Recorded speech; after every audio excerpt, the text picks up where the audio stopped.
porque aquela voz ficava na minha mente que eu tinha que encontrar um imóvel, que eu tinha que encontrar um imóvel. E eu cheguei a pensar, será que eu tô ficando esquizofrênica? Porque as coisas dando errado e aquela voz não parava. Aí naquele dia, foi o dia, aliás, exatamente, naquele dia aconteceu assim, eu tava muito louca aqui, né, nos meus pensamentos, não conseguia parar de pensar nas casas e tudo, e aí uma frase rasgou aquele ciclo de pensamentos e dizia assim, I'll be sent ahead of you. Essa frase vem em inglês e eu fiquei impressionada, mas na hora eu nem dei bola. Continuei na loucura, cozinhando, limpando bunda de neném, não sei o que lá, aquela loucura, botei as crianças pra dormir. Naquela noite eu tive uma crise de choro. Foi quando eu entendi que eu tava ficando muito mal por causa de tudo isso e que tava me afetando demais. E aí o Espírito Santo, antes de eu dormir, né, já ali pegando no sono quase, eu orei e Deus falou assim na minha mente, por que você não lê aquela frase? Por que você não procura aquela frase na Bíblia? E eu, na verdade, conhecia aquela frase já, não era estranha pra mim, mas eu não lembrava exatamente onde estava. E aí eu procurei na Bíblia em português aquela frase e aí eu me deparei com um texto, agora eu não lembro o contexto pra dizer pra vocês, mas o texto dizia assim, eu envio o meu anjo eu envio o meu anjo antes de você para te mostrar o lugar que eu tenho preparado para ti. Eu não lembro se foi no contexto da história de Abraão, depois eu posso colocar isso na legenda, eu não lembro mais agora para dizer, mas aquilo me encheu de esperança, que por mais que parecesse loucura, por mais que parecesse que eu tava ficando esquizofrênica, Deus ainda tava no controle.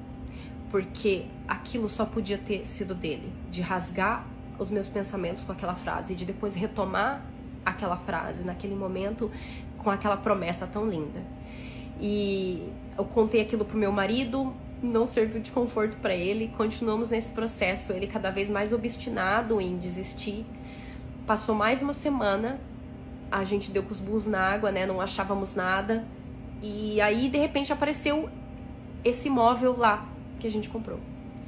E aí eu falei, olha amor, esse imóvel aqui, ó, lá em Huntsville, onde a gente queria, né? Que é lindo, preservado, e é um imóvel grande, não precisa de tanta reforma, tá só um pouco assim, não tá igual a nossa casa, tão maravilhoso, tão lindo assim que nem a nossa casa, né? Mas tá ótimo, dá pra entrar e morar, não vai precisar de nada assim terrível, né? Pra termos de construção e tal.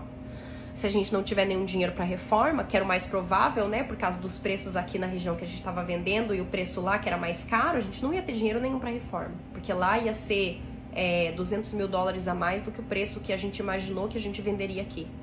E mesmo assim, esse imóvel lá, ele estava mais ou menos $100 mil abaixo do preço de mercado. Então, então, se a gente comprasse lá, a gente já ia estar ganhando, porque eles estavam vendendo a casa lá mais barato. E, ok, então aí a gente falou com a Ivanka, né? E antes de ir lá com a Ivanka pra ver aquele imóvel, o Espírito Santo falou assim pra mim, no sábado, a gente ia ver o imóvel no domingo. Eu orei e o Espírito Santo falou pra mim, confie na Ivanka, porque eu vou agir por meio dela. E eu guardei essas palavras. Fiquei quietinha, parei de falar de negócio de imóvel com o Herbert, porque eu sabia que ele não queria ir mais. Eu falei, tá bom, amor, então eu vou só com as crianças e você fica aí, né? Eu vou continuar. Eu não posso mudar o que o Espírito Santo tá falando na minha mente e eu quero seguir, eu quero obedecer, eu quero fazer aquilo que o Espírito Santo tá me falando pra fazer. E eu falei assim, eu respeito que você não tá tendo a mesma experiência espiritual que eu, né? Assim, no sentido de que ele não tava entendendo a mesma coisa que eu, ele não tava entendendo esse processo como um direcionamento do Espírito Santo. E tá bom, ficou por isso mesmo. Passou o dia e naquele dia foi curioso. Eu preciso contar isso pra vocês, amigas, como mulher, esposa. Foi muito curioso. Naquele dia o Espírito Santo ficava falando pra mim durante o dia. Faz tal coisa pro Herbert, faz tal coisa pro Herbert, faz isso aqui pro Herbert, faz aquilo ali pro Herbert. Eu percebi que o Espírito Santo tava me fazendo agradar meu marido. E eu não sou uma mulher de agradar o marido. É assim, aqui em casa é assim, ele faz o que ele tem que fazer, eu faço o que eu tenho que fazer e a gente se entende, entendeu? Não tem esse negócio de eu ficar lá, chazinho, bolinho, não sei, não sou assim. E naquele dia foi diferente. E eu pensei, será que o Espírito Santo tá me fazendo fazer essas mil pro Herbert pra depois ele convencer aí comigo? Aí tá, né? Fiz conforme o Espírito Santo me orientou. Eu aprendi, eu acho que eu vou fazer isso mais vezes, na verdade, porque deu certo. E aí, no fim daquela noite, literalmente a gente ia dormir. Eu levantei pra fazer xixi e ir pra cama, já de pijama, assim. Acabou a noite, né? Tinha que dormir cedo, que no outro dia tinha que madrugar pra ir ver a casa, que era bem longe. 4 horas de viagem. E aí, no que eu voltei do banheiro, o Herbert ficou orando, né? Antes dele dormir. No que eu voltei do banheiro, ele falou assim: amor, acho que eu vou com você. Eu não comemorei, fiquei quietinha, né? Fins de costume. Fui deitar e pensei, yes! Naquele dia eu tava orando para que o Espírito Santo convencesse o Herbert, porque eu conversava com Deus: Senhor, eu não tenho mais o que fazer, não tem mais o que eu falar para esse homem. E tá bom, a gente foi ver o imóvel, o Herbert apaixonou, ficou louco. E foi muito curioso, eu quero muito falar isso pra vocês, foi muito curioso que naquele dia o Espírito Santo tava em silêncio na minha mente. E eu orava e tentava me conectar com Deus pra entender se aquele era o imóvel, se não era, o que era pra fazer e tal. E o Espírito Santo não dava resposta nenhuma. E eu pensei, eu acho que Deus tá me deixando à vontade pra racionalmente decidir se eu quero isso ou se eu não quero. Pra eu pesar, porque vai ter uma responsabilidade escolher morar aqui. Eu vou perder muita coisa. Eu vou ganhar, mas eu vou perder muita coisa. Eu tenho que estar ciente do que eu tô perdendo. Não pode ser uma experiência que seja assim: ai, foi Deus que me mandou pra cá, agora que eu tô sofrendo, a culpa é tua, Deus. Então, eu raciocinei friamente, processei se eu queria morar naquele lugar, naquele imóvel que não é tão bonito como a minha casa, se eu queria ficar lá. Mas quando eu entrei naquele lugar, e foi muito curioso o fato do Espírito Santo ficar em silêncio, porque eu entrei naquele lugar e aquele lugar parecia uma pintura. Eu até postei, né? E muita gente escreveu exatamente isso. Nossa, esse lugar parece um quadro. E parece mesmo. Parece que você entrou numa pintura. E a gente voltou pra casa. Naquele silêncio, né? O Espírito Santo em silêncio, eu achando aquilo tudo muito estranho, porque ele tava, assim, falando muito na minha mente. De repente ficou em silêncio. Eu achei aquilo tudo muito estranho. Fiquei na dúvida se era ou se não era. E o meu marido, assim, louco por causa daquele lugar, que queria comprar, que era aquele lugar e tal. E aí eu deixei ele liderar. Tá bom, você gostou? Então, beleza, vamos comprar. Você que vai pagar mesmo, porque, né, ele que trabalha. Eu falei, você que vai pagar, então você pode escolher aí. Eu gostei e tal. Ah, mas você gostou? Gostei e tal, gostei. Ok. Deu o dia da gente propor fazer a proposta de compra naquela casa. Eles não negociaram o preço. A gente ia ter que comprar aquela casa pelo preço da oferta, que era mais ou menos, como eu falei pra vocês, $200 mil a mais do que o preço que a gente venderia aqui. Então a gente ia ficar no prejuízo. E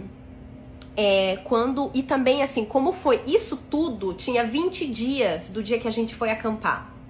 Então foi uma decisão completamente não planejada. Em 20 dias a gente não tinha o dinheiro que a gente precisava para pôr a oferta na casa, que é dar o sinal, né, de entrada de compra.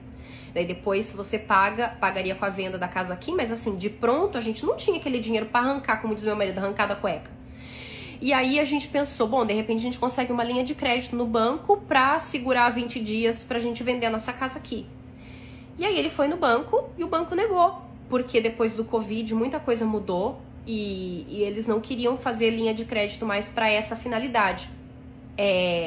Até o banco até poderia processar, mas ia levar 20 dias. E em 20 dias aquela casa ia estar vendida. Porque as casas no Canadá são assim, menos de uma semana vende. Se a casa é boa, né? Ainda mais essa que tava quase $100 mil abaixo do preço do mercado, como eu falei pra vocês. Então, eu naquela hora assim, eu pensei, tá bom, nem queria mesmo. E eu nem queria mesmo. Eu tava tranquila, com tanto de crise do pânico que eu tava tendo, ataque do pânico, com essa coisa de mudança, eu tava bem tranquila que não desse certo, sabe?